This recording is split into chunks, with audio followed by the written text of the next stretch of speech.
अगर आज महादेव स्वयं धरती पर आ जाएं, तो क्या वो अपने भक्तों को देखकर मुस्कुराएंगे या चुपचाप कैलाश लौट जाएंगे? एक सवाल है जो आज हर शिव भक्त से जरूर पूछा जाना चाहिए। क्या हम महादेव की पूजा कर रहे हैं या हम महादेव की छवि को बदल रहे हैं?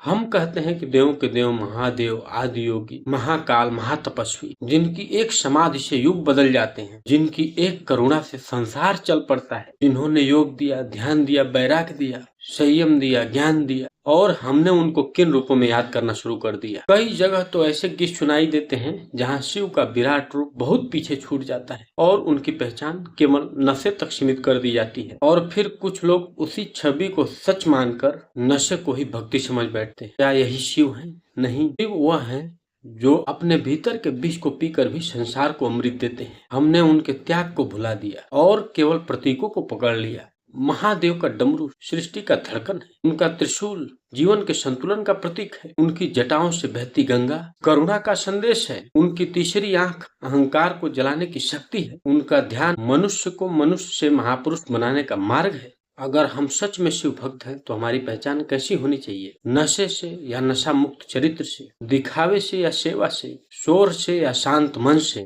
क्रोध से या करुणा से? कांवड़ उठाना महान है, लेकिन उससे भी महान है अपने अंदर के अहंकार को जलाना। हर हर महादेव बोलना सुंदर है, लेकिन उससे भी सुंदर है महादेव को गुणों को अपने चरित्र में उतारना, अपने जीवन में उतारना, उनके बताए हुए मार्ग पर चलना। आज मैं किसी का विरोध नहीं कर रहा हूँ, मैं केवल अपने महादेव का सम्मान मांग रहा हूँ। जब अगली बार कोई गीत बजे तो उसमें महादेव का गौरव सुनाई दे, उनकी तपस्या सुनाई दे, उनका योग सुनाई दे, उनका ज्ञान सुनाई दे, क्योंकि आने वाली पीढ़ी महादेव को हमारी बनाई हुई छवि से पहचानेगी, हमारी बनाई हुई छवि से ही जानेगी। आइए हम ऐसी पीढ़ी छोड़कर जाएं जो शिव का नाम सुनते ही संयम याद करे, सेवा याद करे, ध्यान याद करे और चरित्र याद करे। अगर आप भी मानते हैं कि महादेव का सबसे बड़ा श्रृंगार भक्ति, सेवा, सत्य और संयम है, तो आज केवल एक बार हृदय से कहिए, हर हर महादेव।